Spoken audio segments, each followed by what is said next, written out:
If you are looking for a course for a complete beginner crocheter, you have found the right place. We are going to go through some of the very, very basics today in this absolute beginner learn to crochet video. I have a few things that I use on most projects here in front of me: a pair of scissors, bobby pins, which are my favorite choice for stitch markers. Everybody's got their own preference. I find them easier to slip in and out of stitches than I do actual stitch markers. We have a yarn needle. We have a crochet hook, and I will show you how to determine what size hook you need for your yarn that you're using in a moment. And then we also have some yarn here. So the yarn that I'm using today for our swatch, which is a term for a practice piece for a project. You'll see that term a lot when you learn to read patterns and start doing a little more advanced crochet. A lot of times the designer will recommend that you make a swatch first so you can check for gauge, which is another term you'll see a lot, and that refers to getting the right amount of stitches per inch so that your piece turns out the size it's supposed to. So on the label that comes around the yarn, there are a few things that are helpful for you. First of all, usually there's a color, of course, but then you'll usually see something that looks a lot like this. It's very similar on every yarn, and it tells you what size the yarn is. This is a medium or a 4, a number 4. There's 1, 2, 3, 4, 5, so on and so forth. Then you'll see the symbol for knitting needles in this first box. This yarn, the recommended knitting needle size for it is an 8 or a 5mm needle. They are both the same size. 5mm and 8 refer to the same size needle. And then the next box is our crochet hook, and the size is the same. It's not always going to be the same for knitting and for crocheting. This particular yarn, it is recommending the same size for both. So we are going to need a 5mm hook, and we are going to need, it is also called an H hook or an 8 hook. So you can look for any one of those three things: 5mm, H, or 8. Some other helpful information: if you're using a pattern that tells you how many grams you need to purchase to complete the pattern, or how many yards or meters you need to complete the pattern, that information will also be on the label. We have a 3-ounce ball here. It's 85 grams, and it's approximately 164 yards or 150 meters. So that's good information. You also want to pay attention to what kind of yarn you're using. Things like pot holders, which usually take a large amount of heat. Acrylic is a no-no for pot holders. You really want to use something like cotton for a pot holder, because acrylic, if it gets hot enough, will melt. It's essentially a form of plastic. So this particular ball of yarn is 99% acrylic and 1% metallic. You can see the rainbow colored thread that's spun in with the acrylic on this ball. So again, you've got your color, you've got your weight of yarn, the recommended size of knitting needles, the recommended size of crochet hook, the type of material you're working with, your ounces or grams, and how many yards or meters are in the ball. This is all good information as you start doing patterns, reading patterns. You're going to need to know how much yarn that you need to buy to complete the pattern. So there's a little bit of math involved, but nothing too complicated. So we'll go ahead and dig out. I like working from the center. You can certainly work from the outside. You can find the end on the outside and unwind it that way. I prefer to work from the center. which can be a little bit tricky because sometimes it creates a big yarn barf mess, but we're gonna go ahead and give it our best shot here. So I'm gonna move my other materials over to the side. What I like to do is fluff up the ball like that so there's more space on the inside. If it's nice and tight and neat like that, you're not going to have as much room to try and reach inside and find the end. So I like fluffing it up, and then I kind of peek in one of the ends, and you can kind of see how it's wound together. And we're just going to kind of reach into the center here. You can do it with your fingers or you can do it with your crochet hook. I find I'm a little more accurate with my fingers, and we're hoping for not too much. Oh, there's the end right there. Oh, that's the end from the other side. All right, we haven't gotten to the end yet.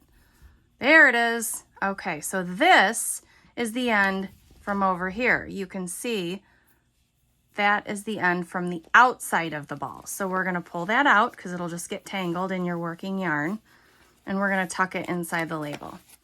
So now we have just a little bit that came out. So we'll set our yarn aside, and we're just going to kind of straighten out this so that it doesn't turn into a tangly mess when we're trying to get started on our piece. Okay, so now we have our yarn end. The next thing we're going to use is our crochet hook. Now, my crochet hook may not be the same color as your crochet hook. Remember, we're looking for an H8 5.0 millimeter hook. On my hook, you can see it says H and it says 5.0 millimeter. It does not say 8. They won't always say all three things. They may only say one thing. But as long as you've got one of the things right, you should be dealing with the right hook. Depending on what brand you buy and who manufactures it, the handle could be a number of different colors. So don't necessarily look for the blue hook in your package. Look for the H, the 8, or the 5.0 millimeter hook. So this is the hook that we're going to start with. One of the trickiest parts of crochet for me was finding a way to hold the yarn so that it wasn't hurting my fingers.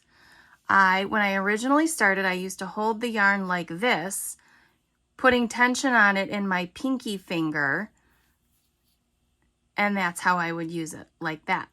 Well, as you can imagine, your pinky finger really starts to cramp up pretty fast. And if you're working on a project that requires you to crochet a tight stitch so it stays together real nicely rather than a lacy that's going to kind of stretch out, that pinky gets real tired real fast from holding it like that. And I was running into pain throughout the day, even when I wasn't crocheting. So I came up with a different way to hold the yarn, and I have been working with it for about 10 years now, and I have no pain in my hands whatsoever. So I am going to show you that. If you find something that works better for you, of course, you know, your style will adapt. As the more you do it, you'll find what's comfortable for you. But I like taking my ring finger and holding the yarn like that. And these two fingers then put a little bit of tension on, but nothing is tight and cramped like that. So again, I take my ring finger, I put it underneath the yarn, and then you will swing your hand up and grab that yarn with your pointer finger. And this is the area of the yarn that you will work on with your hook. And it will just slide through your fingers just like that. You don't need to hold it real tightly, but don't hold it so loose that it's going to fall out of your fingers. You just keep gentle tension on it. Another thing that really improved my the state of my hands when I was crocheting for a long period of time was an ergonomic hook. They make hooks that do not have the molded rubbery coating over the part that you hold. And those are what I started on. And they'll really start to press into your fingers sometimes, and they can even start affecting the wrist because you're holding onto something that's not soft. You're holding with a pretty good grip sometimes too onto something that's completely metal and hard. So if you are able, I would definitely recommend the Ergonomic Hook. That being said, if you are not, you can certainly crochet just as well with a completely metal hook or a wood hook or anything else you can find. I have seen people carve them out of all kinds of interesting things. This is just happens to be my preferred method because my hands feel the best when I use it. So let's go ahead and get started. The first thing we are going to learn is how to make a slip knot. For our particular swatch, we need a slip knot at the end, and then we are going to chain 21 stitches, and then we are going to turn and come back the other direction with single crochets inside those stitches. Don't worry, I am going to show you all of this in very, very good detail. There are many ways to make a slip knot.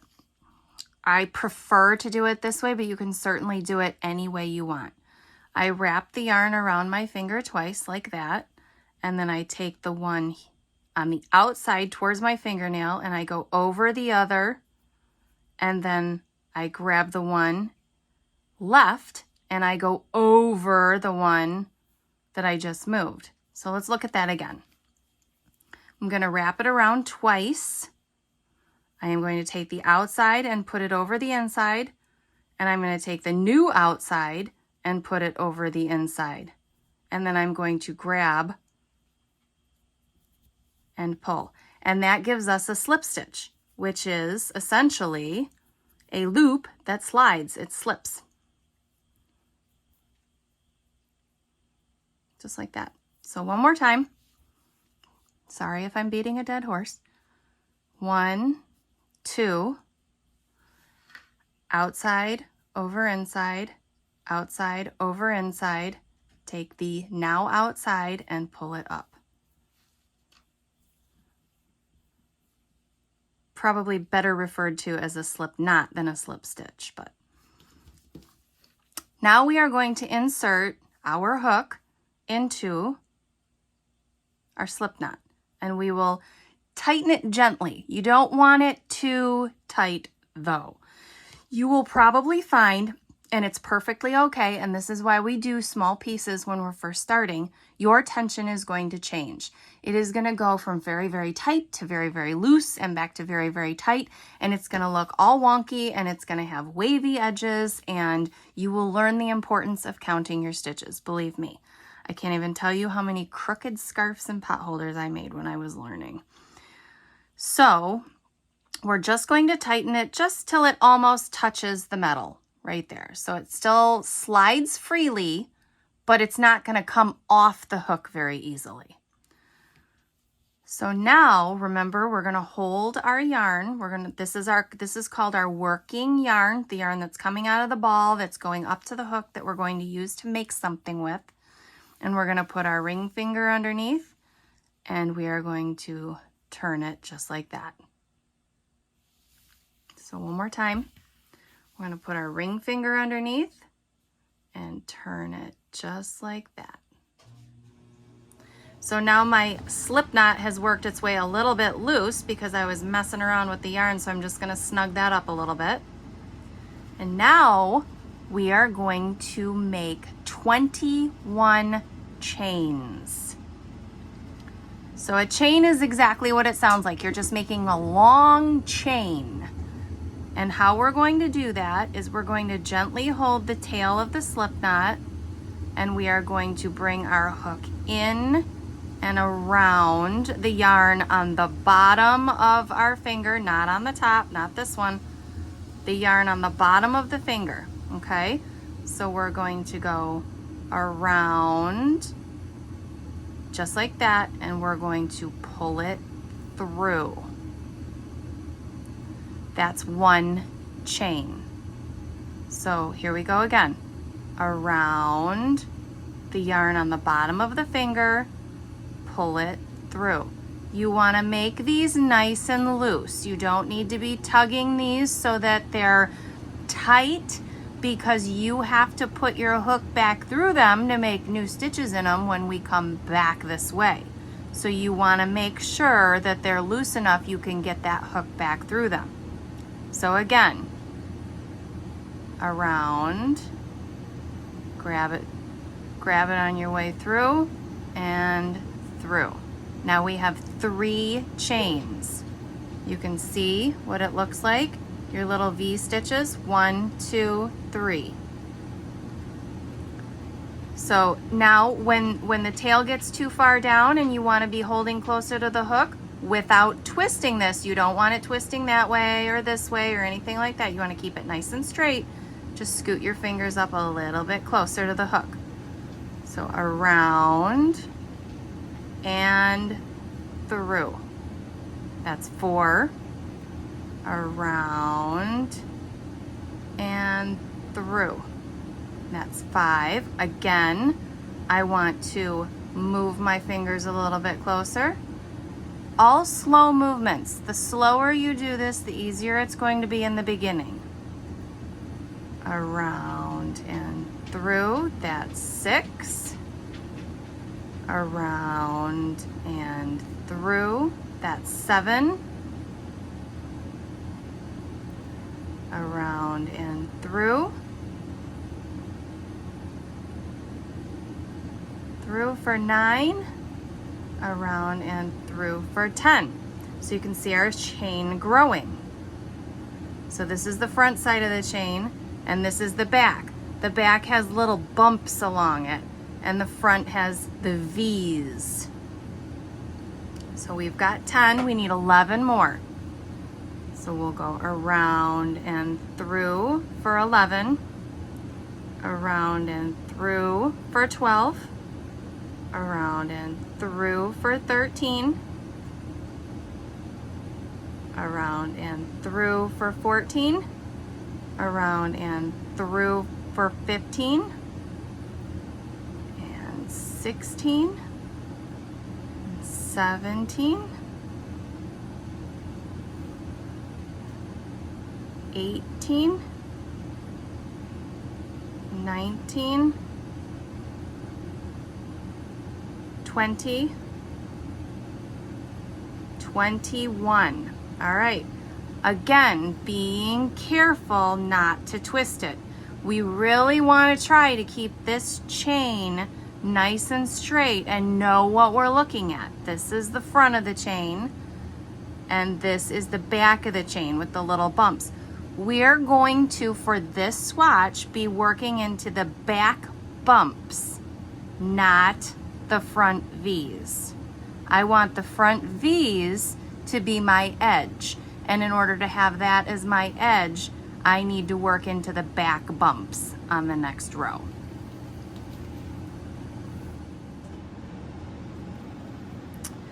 Okay, so now we are going to come back the other direction. So we're going to work this way now. So the reason I had you chain 21 is because when we turn, we are going to skip that first stitch to give us enough room for the yarn to circle back.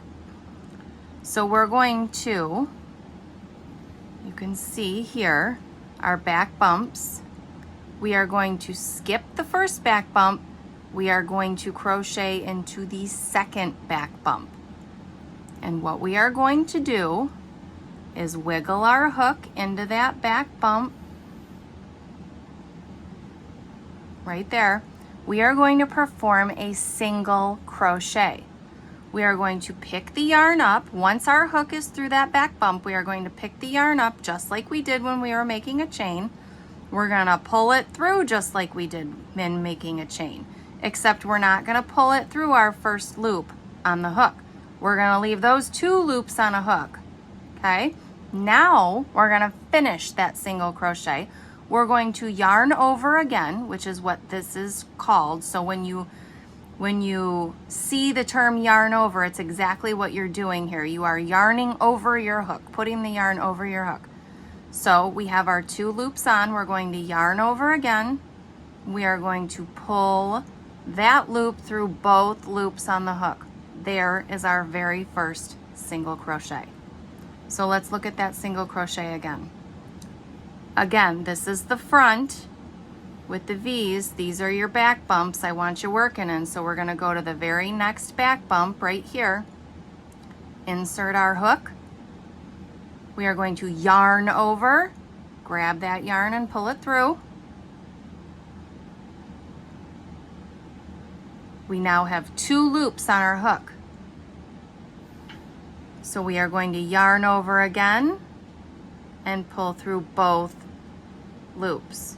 So you're getting a taller stitch this time. The chain is just a real skinny little chain. Now you're making a single crochet, which is a taller stitch than a chain. So let's carry on. We should have 20 of these because remember, we skipped that first chain closest to our hook when we started this.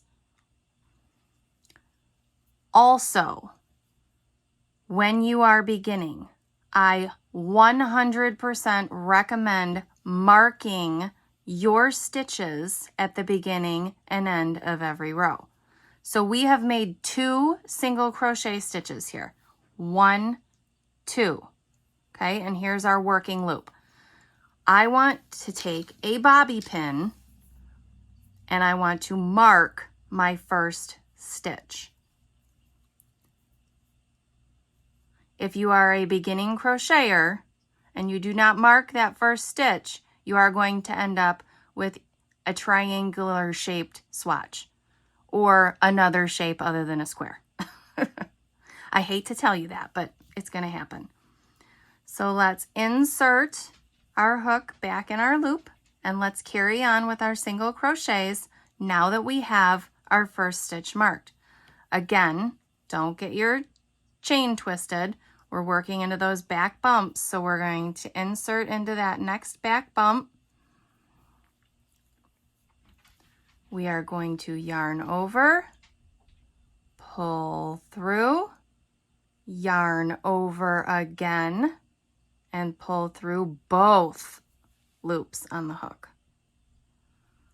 Next back bump, this is number 4. We're going to go in, we're going to yarn over, pull it through, yarn over again, pull it through again. So now we have 4 single crochets. You can see how it's fattening up a little bit. We've got our chain and then we've got our single crochets. Let's go ahead and finish our single crochets to the end of the row. We are on 4. Making sure, taking care not to twist that chain. Just going nice and slow, easy movements. It can feel like a lot for your hands to be doing at one time in the beginning. You know, you've got to pay attention to tension, keeping the yarn running through your fingers. You've got to pay attention to stitch count. You've got to pay attention to your hook movements. And it feels like a lot of things in your hands at once because you've got this, you've got this, you've got this, you've got your hook. It'll come though. You just got to keep working at it. You got to keep practicing. It's like anything. You do it enough times and it becomes very natural and you'll develop a style and you'll be able to watch TV and crochet at the same time, which is my favorite thing to do because I have a hard time just sitting still. All right, let's carry on with our single crochets. Working in the back bumps. Insert into the stitch, yarn over, pull it through, yarn over again, and through both loops. Insert into the back bump of the stitch, yarn over, pull it through, yarn over, pull through both loops. Insert into the back of the stitch, yarn over, pull it through, yarn over, pull it through both loops. There's a really, really nice stitch called a foundation single crochet. They also have a foundation double crochet, probably other foundation stitches too. But this may very well be, it certainly is mine, your least favorite part of any new project is chaining however many you need to chain. Sometimes it's hundreds. And then working a single crochet back in each one. It can be very tedious. It takes a long time to do. So once you get proficient with your stitches and with reading how to make a stitch, you will want to look up the foundation single crochet and the foundation double crochet, because they eliminate the need to make a huge chain and then single crochet all the way back for a foundation row. It's really nice to eliminate this step once you get a little more familiar with crochet terminology. So we will continue, insert, pull through, yarn over, back through both loops. Insert, yarn over, pull through, yarn over, through both loops. Insert, yarn over, pull through, yarn over, pull through both loops. This right here is why I say do not make these chain stitches too tight, because if you are trying to cram your hook through them right now, I've been where you are and it's not fun.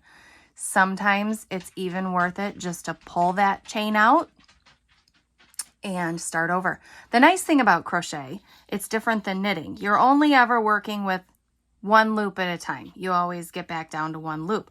So if you need to pull out stitches, instead of having to back each stitch off of needles like in knitting, you get to just start pulling out stitches and whoop, there you go, you're to the next one. Pull out another one, there you go, you're to the next one. You don't have to worry about 50 stitches around a set of needles to go back and fix one mistake. You can just pull your yarn and you'll get back there real easily. All right, let's get to the end of the row here. So we will continue working our single crochet. And at this point, I've lost count. So we will go back, once we get towards the end of the row, we will go back and count, because counting your stitches, especially in the beginning, is very important if you want straight edges. It looks like we have 1, 2, 3, 4 more, but we will confirm that by counting. We'll do 3 more and then count. Let's see if we're at 19. We should have 1 stitch left because we still have 1 back bump not worked there. But let's go ahead and count. So our bobby pin is in. It's okay if things start twisting right here too, because they'll flatten out as the piece gets bigger. So our bobby pin is in our first stitch here. So this is our first stitch, which means stitch number 2 is here, stitch number 3 is here, stitch number 4, 5, 6, 7, 8, 9, 10, 11, 12, 13, 14, 15, 16, 17, 18, and 19. So we have 1 more stitch to work to get to our 20. So we will go ahead and crochet that last stitch.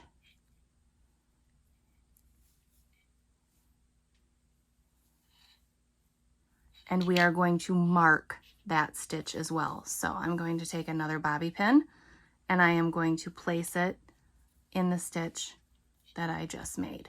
And when I say place it in the stitch that I just made, where I'm placing it is in the 2 V's on the top of the stitch. That's where I'm placing my bobby pin. So now I've got a bobby pin marker at the end and a bobby pin marker at the beginning. Now we are going to chain 1 so that we have a little bit of height to turn. And now we're going to turn the whole piece around and we are going to go back the other direction. Now this bobby pin is in the first stitch that we need to work in. So we're gonna go ahead and put our hook right in that same stitch that that bobby pin is in, and we are going to make a single crochet.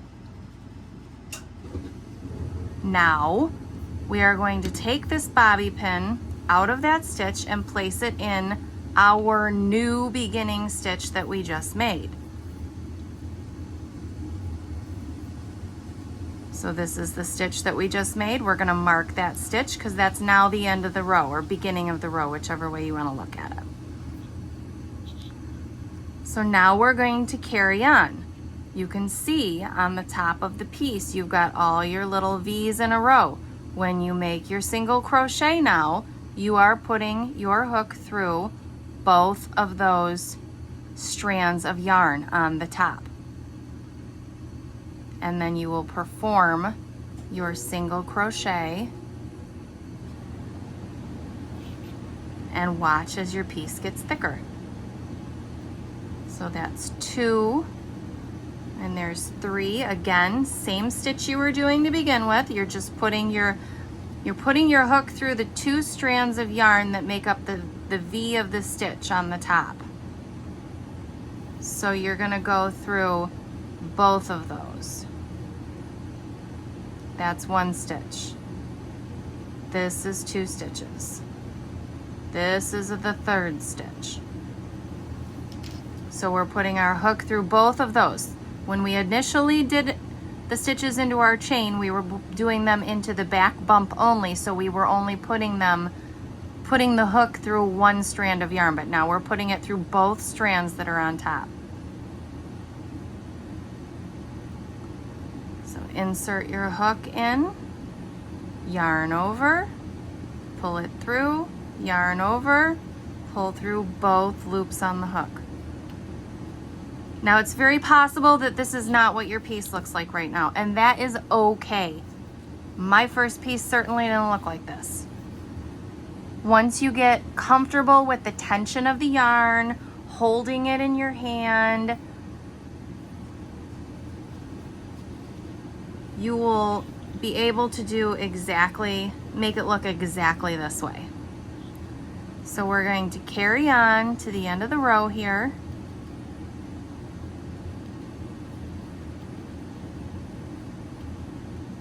With our single crochet through each stitch.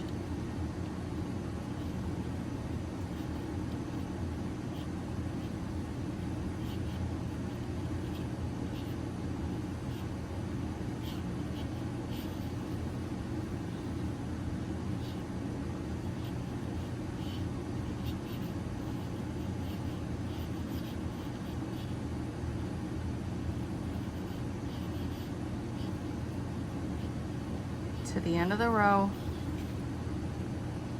Finally used up all my yarn barf.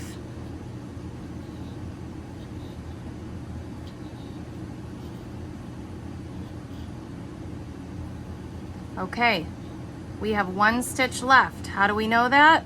Because our stitch marker, our trusty bobby pin, is in there. So we're gonna go ahead and let that flop to the side. We are going to do a single crochet in that stitch, and we are going to remove our bobby pin. At the end of every row, we chain 1 to give ourselves enough room to turn it and begin crocheting again.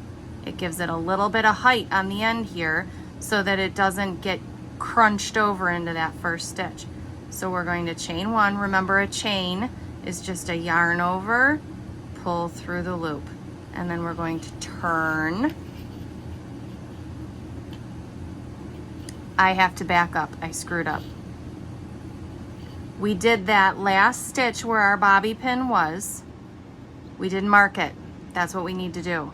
We need to take our bobby pin and put it in that stitch we just performed. I know we just took it out, but we're putting it back in, and we're gonna move it again in a second too. But it's worth it. It's worth it to get nice, even edges. Go ahead and give it a shot without the bobby pin. Until you learn to see the stitches, you might find that you have a hard time. Not always, but they're very handy when you're first starting out.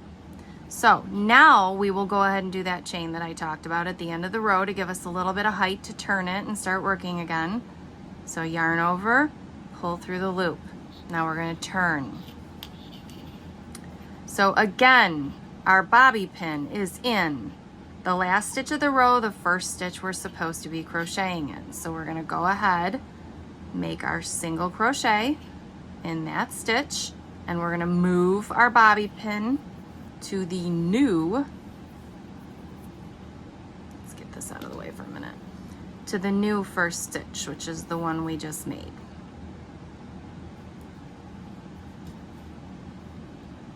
And then we will carry on to the end of the row again with single crochet. Once we get to the end of the row and we make our last stitch in the stitch with the bobby pin in it, we're going to remove the bobby pin, put it in the new stitch we just made on top, chain one, turn, and do it all over again. I would like to see you do 10 rows like this of single crochet. So I'm going to go ahead and do my 10 rows, and you're going to go ahead and do your 10 rows. We have 2 now, so you just need to do an 8 more. And then I'll see you back here once we have a little bit fatter piece. Okay, at the end of 10 rows, this is what we should be looking for.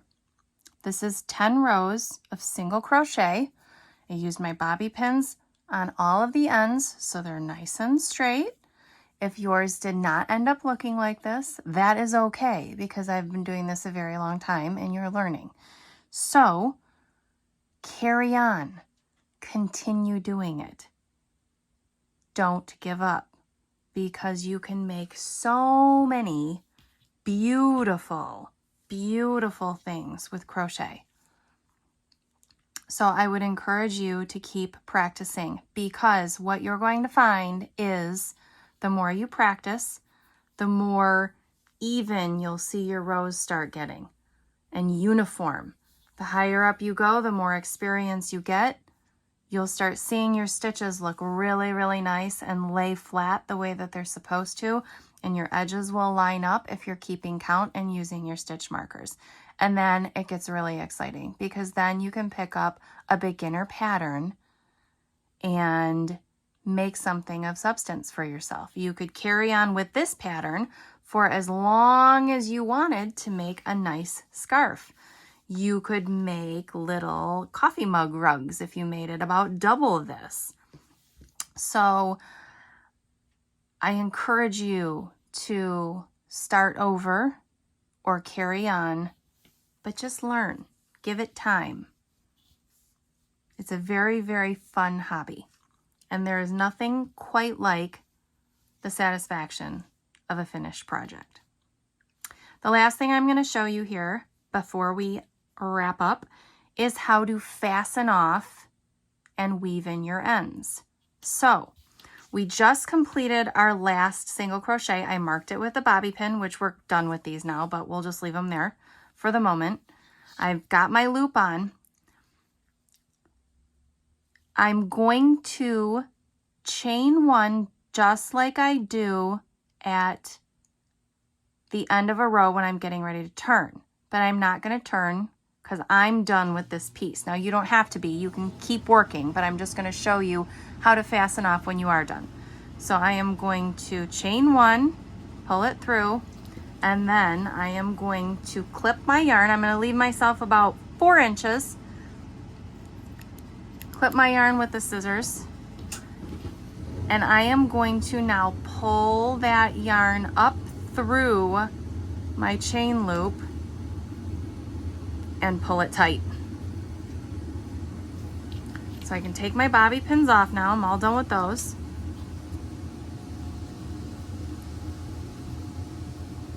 So now I have a secure end here and a secure end here and a nice little swatch, and I'm going to weave these ends in. So I roll them up kind of like that, and I squeeze them between my fingers, and I just kind of wiggle my needle. Whoops. Oh, that almost worked. Let's try it again. going to wiggle my needle, the eye of my yarn needle, onto my yarn. Yarn needles are much bigger. They have a much bigger eye, which is really nice because yarn is much fatter than thread.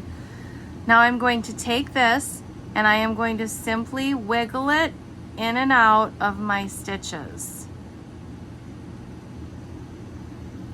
to bury the end in my work. You don't want to cut it off here because that knot's going to come undone if it doesn't have a tail.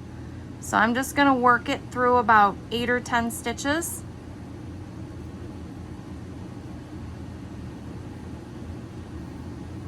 Pull that tail through, stretch it out a little because that will tighten it. When you pull that tail, it's naturally going to want to pull the corner with it. So stretch it back out to shape, and then we will clip that yarn tail off. And you can't even tell it's there. We're going to do the same thing with this corner now.